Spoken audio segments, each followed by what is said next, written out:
That night, amidst a violent Atlanta storm, I stood shivering before my family's massive estate, with a completely shattered body.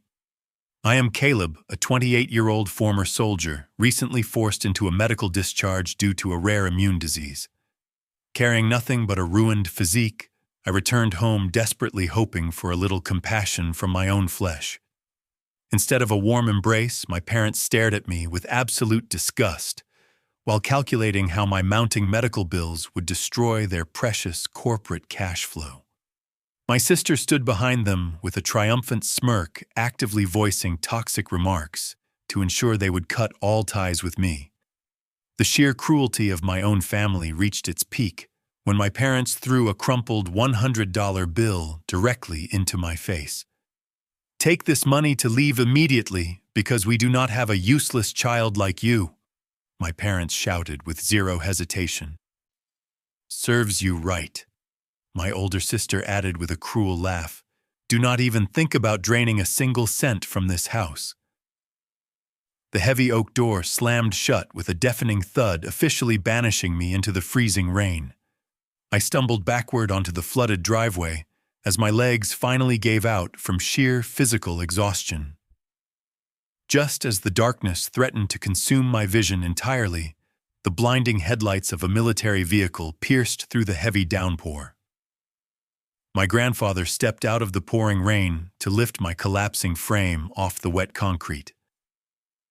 If you want to know how a discarded soldier teamed up with a hardened veteran to absolutely destroy a corrupt family empire, please hit that subscribe button, allowing me to share this unforgettable journey of ultimate revenge with you. 3 days before that terrible rainy night, I held the mandatory medical discharge papers in my hand and walked into my family's living room. I needed to explain how a rare immune deficiency syndrome abruptly ended my military career overseas. My physical strength deteriorated so rapidly that the medical board forced me out of active duty immediately. Returning to Atlanta was supposed to be a temporary measure, while I waited for my official benefits from the Department of Veterans Affairs to process.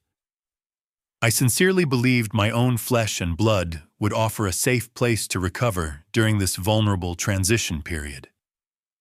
Instead of asking about my failing health or showing any parental concern, Mom and Dad immediately focused on the financial implications of my sudden return. They snatched the medical documents from my trembling hands to calculate the massive out-of-pocket expenses required to keep my immune system functioning. Their eyes widened with absolute horror as they tallied up the projected costs for specialized treatments that the government had not yet reimbursed. The warm welcome I naively expected was instantly replaced by an atmosphere of cold corporate risk assessment.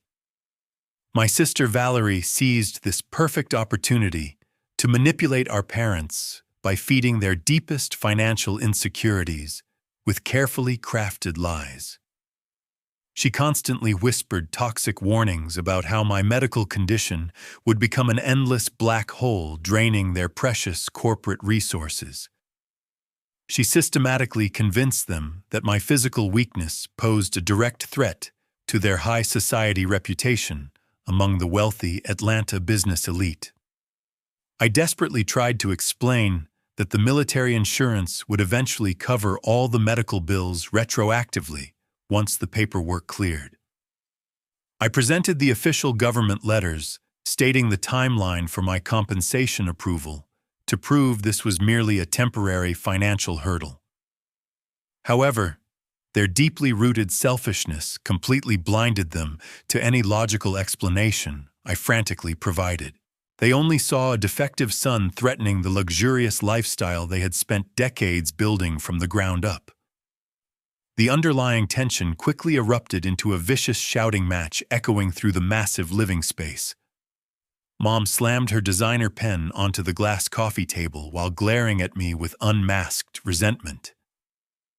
"This family is currently preparing to go public," Mom yelled furiously at me, "and having a sick freeloading child around will completely destroy our corporate image." I stood there struggling to breathe properly as the brutal betrayal stung much worse than my failing immune system. Valerie crossed her perfectly manicured hands while wearing a look of pure malicious satisfaction at my impending downfall.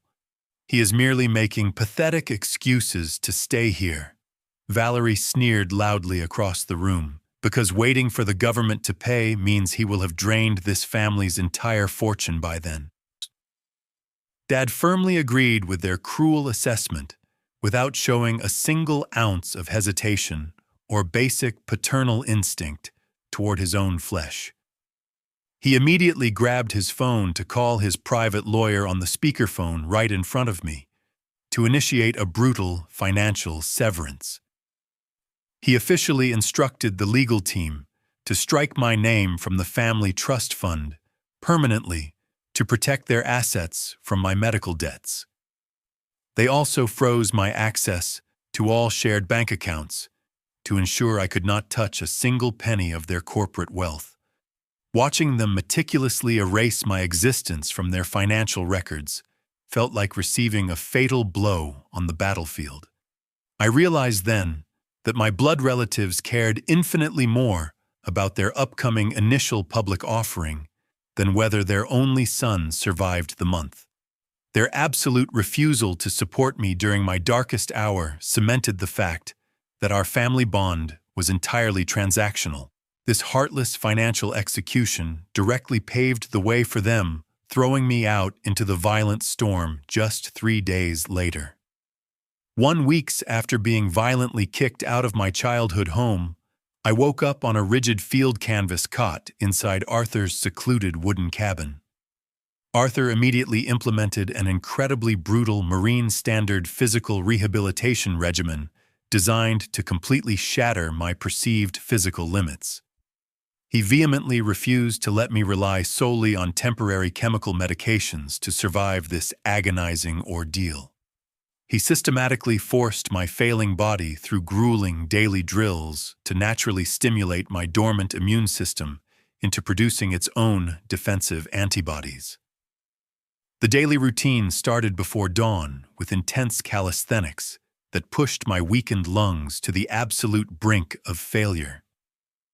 During one particularly exhausting evening recovery session, Arthur finally revealed the hidden truth about his long, estranged relationship with Mom and Dad. He coldly explained how he officially disowned them over 2 decades ago after witnessing their relentless obsession with securing corporate dominance.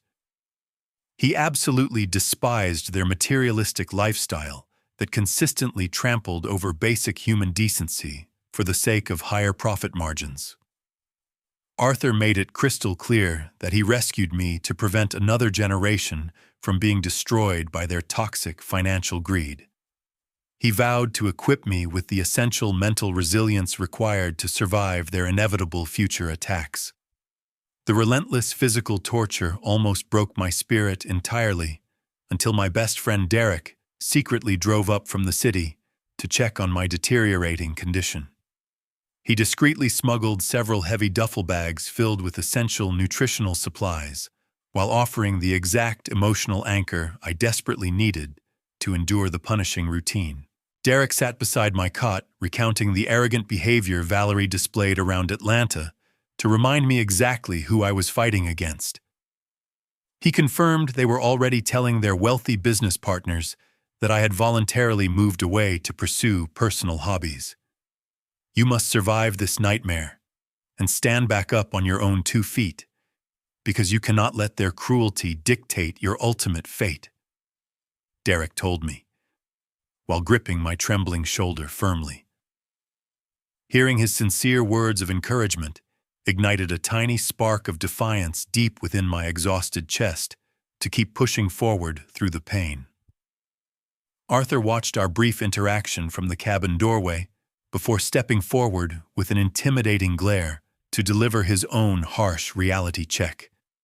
"There is absolutely no room for self-pity in combat, because you must forge this broken body into a weapon or lie down waiting to die," Arthur commanded with unwavering military authority.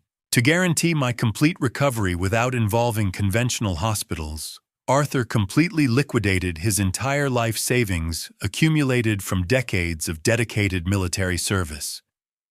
He used every single penny of his combat pension to secretly hire an elite private military physician to visit the remote property weekly.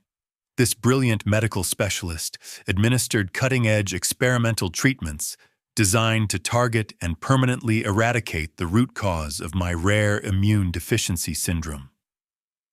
The physician strictly monitored my vital signs, while Arthur relentlessly pushed my physical endurance further with every passing week.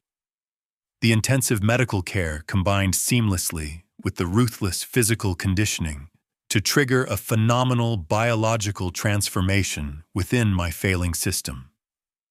My previously atrophied muscles slowly regained their former dense firmness as the debilitating sickness was violently purged from my resilient bloodstream. The profound agony of being discarded like trash by my own blood relatives completely morphed into a cold and calculating iron survival instinct. Every drop of sweat hitting the dirt floor solidified my burning determination to return to Atlanta stronger than anyone could possibly imagine. I was no longer the frail victim crying in the freezing rain because the rigorous training had successfully rebuilt my shattered foundation from scratch. The unforgiving wilderness forged my broken spirit into an unshakable force, prepared to meticulously dismantle the arrogant empire that threw me away. 6 months passed, with my body entirely free of the illness, allowing me to finally step into the cutthroat Atlanta business arena. I leveraged my extensive military logistics management experience combined with the remaining initial capital Arthur provided to establish a highly discreet private security and transportation firm. Operating under a carefully constructed anonymous corporate umbrella ensured that nobody in the local business community could trace the rapidly growing enterprise back to a discarded soldier. By enforcing absolute iron discipline and utilizing incredibly sharp strategic calculations, my newly formed corporation rapidly secured multiple highly lucrative corporate contracts across the entire state. We systematically crushed our unprepared competitors by delivering unmatched operational efficiency that the bloated local logistics companies simply could not replicate or survive against. Our specialized security teams operated with ruthless precision while handling high-value asset transfers for the wealthiest local elite corporate clients. The sheer profitability of these massive contracts generated an overwhelming amount of raw capital to fund my ultimate strategic objectives moving forward. As my corporate empire silently expanded its massive regional footprint, I scheduled a highly confidential meeting with the federal government agency to formally update my active military records. Walking into the official government building downtown, I fully expected to find my accumulated medical compensation sitting untouched in a secured holding account, awaiting my final authorization signature. The reality proved far more sinister when the assigned government clerk pulled up my detailed financial history on his secure desktop terminal screen. He noticed several massive discrepancies regarding the delivery addresses associated with my highest value insurance payouts during my period of severe medical incapacitation. The official records clearly display that Valerie already received and completely withdrew your entire medical benefit payout 4 months ago, the Veterans Affairs employee stated with a deeply concerned frown. A wave of absolute revulsion washed over my entire body as I processed the breathtaking magnitude of her vicious financial betrayal against her own brother. Please keep this specific information completely confidential, because I will personally handle the bloody debt she just created, I instructed the clerk with a terrifyingly calm voice. The government representative printed out the comprehensive transaction logs proving that she had systematically intercepted my confidential federal mail and intentionally forged my personal signature on multiple binding legal documents. She brazenly hijacked the massive military insurance checks designed to save my failing life, to fuel her own greedy investment portfolios without showing a single shred of basic human decency. This calculated financial hijacking perfectly constituted severe federal mail fraud and blatant embezzlement, carrying a mandatory minimum sentence of several decades inside a maximum security federal prison facility. My blood boiled, realizing that my parents likely benefited indirectly from this stolen government money, while simultaneously treating me like a worthless financial burden. They threw me out into the street to protect their wealth while secretly using my own physical suffering to line their overflowing corporate bank accounts. Instead of immediately contacting the local police department to trigger a standard criminal investigation, I deliberately chose a much more destructive and absolute path of retaliation. Handing her over to the authorities right now would be far too merciful, considering the unimaginable pain she gleefully forced me to endure during that freezing rainstorm. I meticulously collected every single piece of forged documentation and securely packaged the undeniable physical evidence into a highly guarded private encrypted digital vault. My ultimate goal shifted from seeking basic legal justice to orchestrating the total systematic annihilation of their precious corporate reputation and wealthy upper-class lifestyle.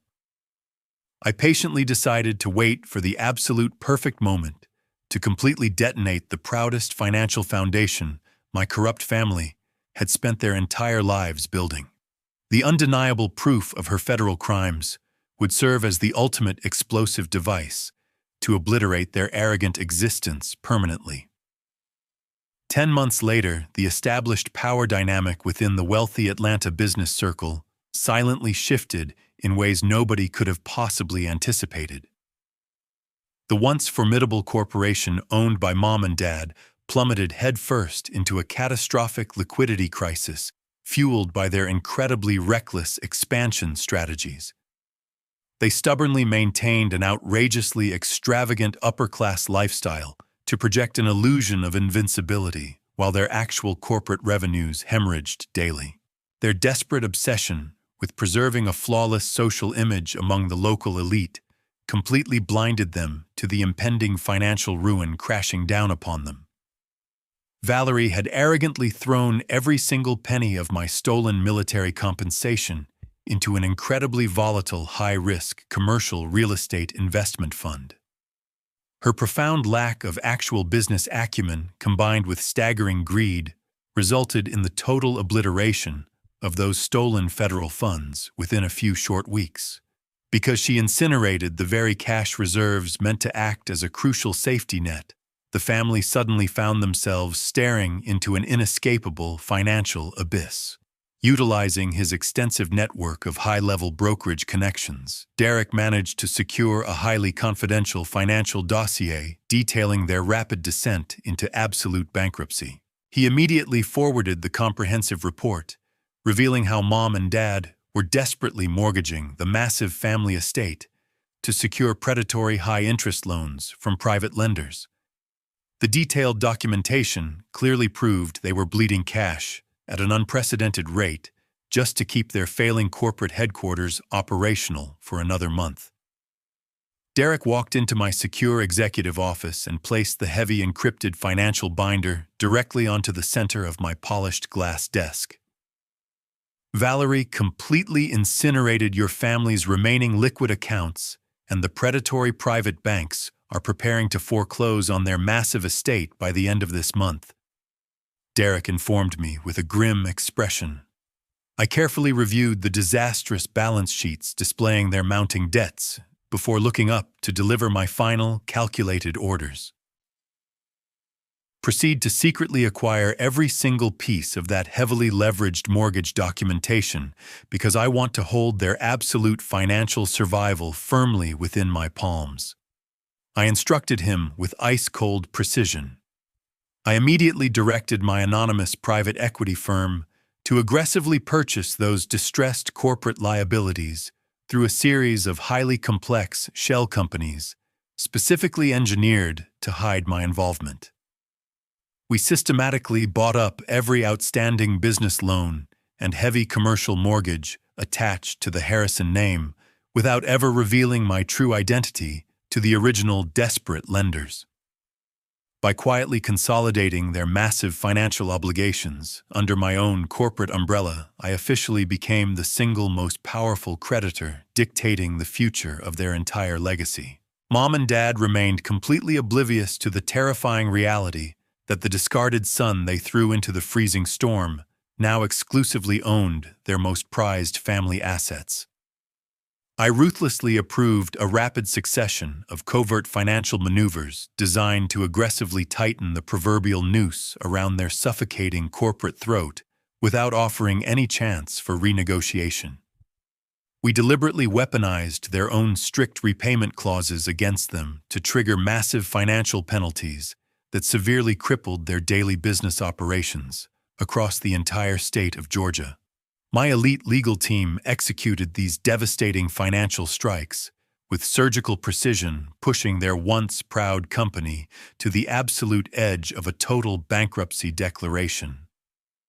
Within just a few short weeks of relentless pressure, the arrogant empire that previously funded their luxurious existence crumbled into a pathetic shell of its former glory.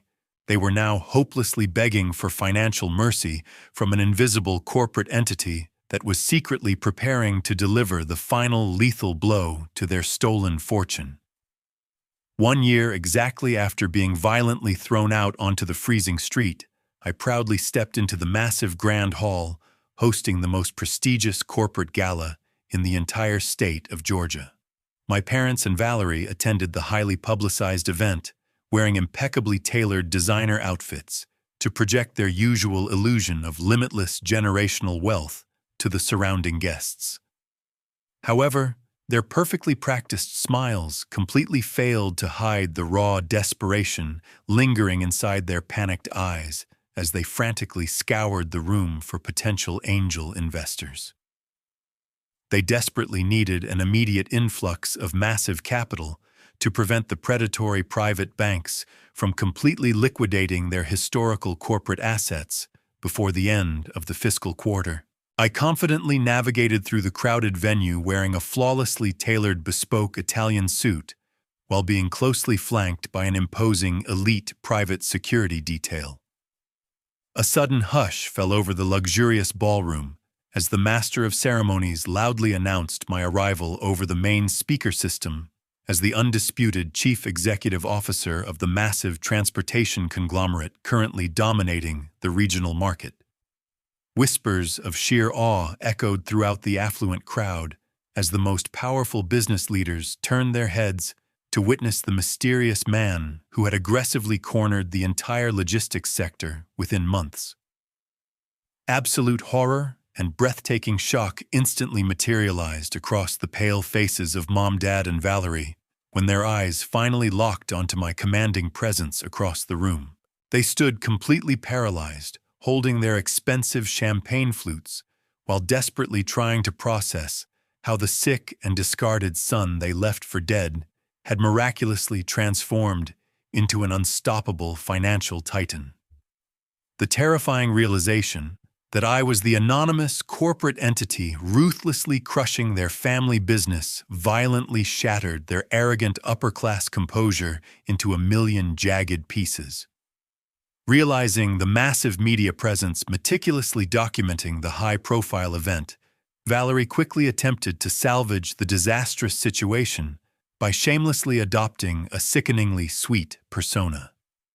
She confidently marched toward my secure VIP section while wearing a fake loving smile to forcefully orchestrate a heartwarming family reunion for the flashing press cameras surrounding the dance floor. Caleb, my beloved little brother, why on earth did you not tell your own family about achieving such incredible corporate success in the city? Valerie asked loudly while attempting to wrap her arms around my broad shoulders. My lead security director immediately stepped forward with lightning speed to forcefully shove her grasping hands away without showing a single ounce of professional mercy or hesitation. I stared down at her trembling frame with eyes significantly colder than the freezing storm they banished me into last year during my darkest moment of physical vulnerability. Step back immediately, because I do not have any blood relations with pathetic fraudsters simply waiting for their inevitable day in federal court, I stated with a terrifyingly calm voice that echoed clearly into the nearby microphones. The entire ballroom plunged into a stunned silence as I deliberately walked past her shaking figure to ascend the main presentation podium, situated at the front of the stage. Standing before the most influential financial leaders in the state, I publicly announced my private equity firm had officially acquired the entirety of the Harrison Corporation's outstanding debts and heavily distressed commercial mortgages. I systematically outlined how my company would immediately initiate maximum foreclosure proceedings against their primary headquarters and all personal luxury assets starting the following morning, without any room for legal negotiation. My ruthless public declaration officially severed their final desperate lifelines to the business community while permanently cementing their catastrophic downfall in front of their wealthiest peers. 3 days after the shocking event at the corporate gala, uninvited guests were already waiting inside the luxurious lobby of my executive office.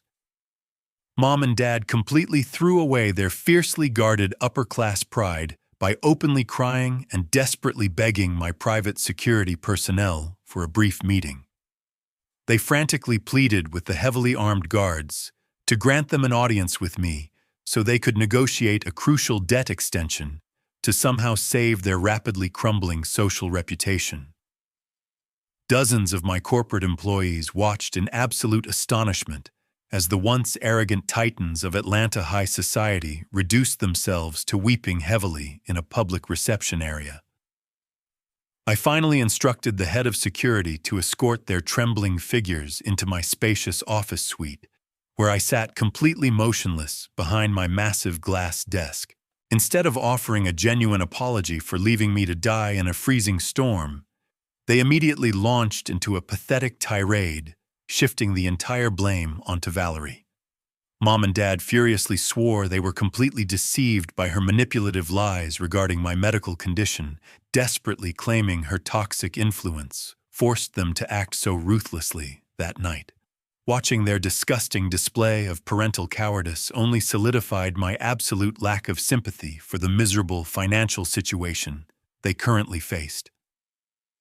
To permanently silence their sickening hypocrisy, I reached into my secure desk drawer to retrieve the thick classified folder containing the undeniable proof of their daughter's federal crimes. I aggressively slammed the heavy stack of official government documents directly onto the pristine glass surface with enough force to make both of them physically flinch in absolute terror. The comprehensive paperwork meticulously detailed how Valerie forged my personal signature on federal forms to systematically embezzle my massive military medical compensation payouts during my darkest period of physical suffering. The naked truth instantly silenced their frantic excuses as a horrifying realization slowly washed over their pale faces under the bright fluorescent office lights. They suddenly understood with absolute clarity that they were not merely losing their prestigious corporate empire, but their precious golden child was now inevitably heading toward a maximum security federal prison for several decades. Dad stepped forward with heavy tears streaming down his wrinkled face to make one final desperate plea for some form of financial mercy. "We are a family, Caleb, because you cannot possibly be cruel enough to force your own biological parents out onto the unforgiving street like this," Dad cried out with a severely trembling voice.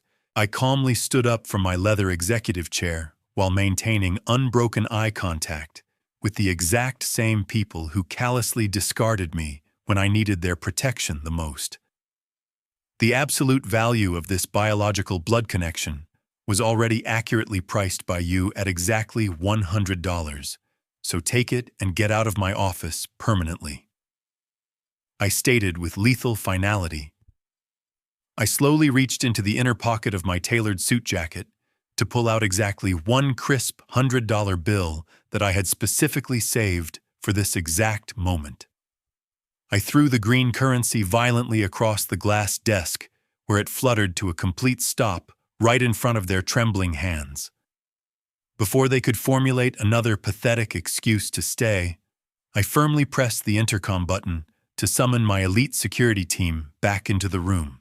The heavily armored guards immediately seized their shoulders to forcefully drag them out of the corporate building while they sobbed uncontrollably in total defeat. Watching the heavy elevator doors close on their miserable faces officially terminated every single emotional and legal tie connecting me to that toxic family forever. 2 months after that final confrontation at my executive office, the cold laws of karma finally delivered their most devastating blows against my family. The Federal Bureau of Investigation officially issued a warrant for Valerie's immediate arrest on multiple counts of aggravated mail fraud and illegal seizure of government funds. Federal agents stormed her luxury apartment at dawn to place her in handcuffs, while seizing every piece of electronic evidence connecting her to the embezzlement scheme. Her carefully constructed life of deceit vanished instantly as she faced the terrifying prospect of spending several decades inside a maximum security federal penitentiary. Watching the news footage of her tearful walk to the courthouse provided a strange sense of closure for the physical agony I endured because of her greed. Simultaneously, the primary lending institutions officially completed the foreclosure process on the massive Harrison estate, along with every significant corporate asset tied to their name. Mom and Dad were forcefully evicted from their ivory tower with nothing but a few suitcases of clothes and their shattered dignity.